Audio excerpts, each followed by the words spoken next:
ইরানের বিরুদ্ধে মার্কিন ইসরায়েলি সামরিক অভিযান শুরুর পর থেকে বিশ্বের সবচেয়ে বড় অর্থনীতির দেশ যুক্তরাষ্ট্রেও জ্বালানির দাম আকাশচুম্বী হয়ে উঠেছে। আমেরিকান অটোমোবাইল অ্যাসোসিয়েশনের তথ্য অনুযায়ী যুদ্ধ শুরু করার আগে প্রতি গ্যালন নিয়মিত পেট্রোলের দাম যা ছিল তা এখন বেড়ে গড়ে $4.48 দাঁড়িয়েছে। যুদ্ধ শুরুর তুলনায় বৃদ্ধির পরিমাণ 50 থেকে 52%। জাতীয় গড় ইতিমধ্যে $4.50 ছাড়িয়ে গেছে এবং আলাস্কা, হাওয়াই, ইলিনয়, নেভাদা, ওরেগন ও ওয়াশিংটন এই 6টি অঙ্গরাজ্যে প্রতি গ্যালনের দাম $5 বা তার কাছাকাছি পৌঁছে গেছে। মধ্যবিত্ত ও নিম্নবিত্ত পরিবারগুলোতে পেট্রোলের এই মূল্যবৃদ্ধি এখন সরাসরি গৃহস্থালির বাজেটে চাপ তৈরি করছে। এই মূল্যবৃদ্ধির মূল কারণ হরমুজ প্রণালী বন্ধ হয়ে যাওয়া। বিশ্বের মোট সমুদ্রপথে পরিবাহিত তেলের পঞ্চমাংশ এই সরু প্রণালী দিয়ে যায়।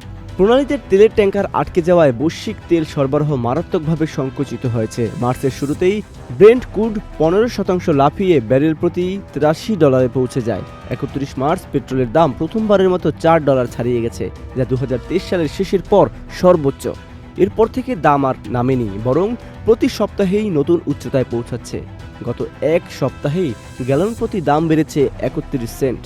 মূল্যস্ফীতির চাপ যুক্তরাষ্ট্রের পুরো অর্থনীতিতে ছড়িয়ে পড়েছে। এপ্রিলে ভোক্তা মূল্য সূচক বার্ষিক বৃদ্ধিতে 3.3% পৌঁছেছে, যা মে 2024-এর পর সর্বোচ্চ। ক্যাটো ইনস্টিটিউটের অর্থনীতিবিদ স্কট লিন্ডসিকম সতর্ক করেছেন, ব্যক্তিগত ভোগ ব্যয়ের সূচক বছরের শেষে 4% পৌঁছতে পারে, যা ফেডারেল রিজার্ভের লক্ষ্যমাত্রার ঠিক দ্বিগুণ। হাওয়াই পার্থননের জ্যেষ্ঠ অর্থনীতিবিদ লিডিয়া বসুর বলেন, সরবরাহ শৃঙ্খল ও জ্বালানি খাতে পূর্ণ স্বাভাবিকতা ফিরতে এখনও অনেক সময় লাগবে। তিনি আরও বলেন, জ্বালানির উচ্চমূল্য ভোক্তাদের ব্যয় কমিয়ে দেবে এবং জিডিপি প্রবৃদ্ধিতে নেতিবাচক প্রভাব ফেলবে, কারণ মার্কিন জিডিপির প্রায় 70%ই আসে ভোক্তাদের ব্যয় থেকে।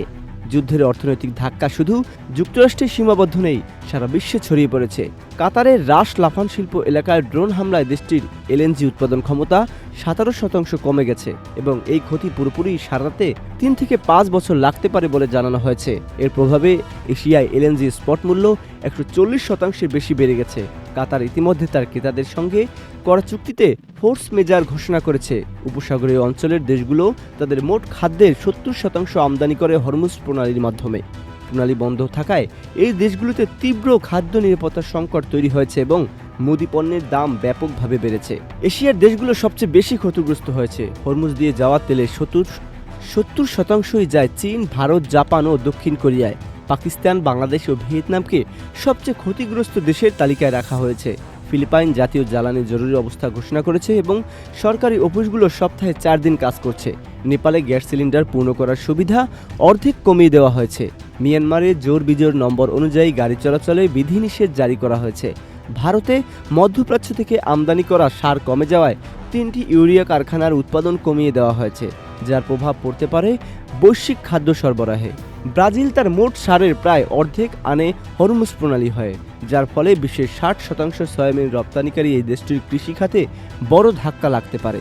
যুদ্ধবিরতি হওয়ার পর গ্যাসের দাম কমছে না। বিশেষজ্ঞরা বলছেন, হরমুজ ট্রেলের প্রবাহ পুরোপুরি স্বাভাবিক না হওয়া পর্যন্ত দাম চড়াই থাকবে।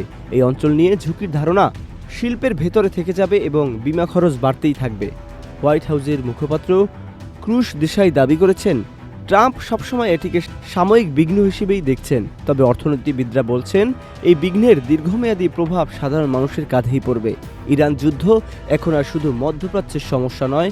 পেট্রোল পাম্প থেকে মুদি দোকান, রান্নাঘর থেকে কারখানা, সর্বত্রই এই যুদ্ধের ছাপ স্পষ্ট।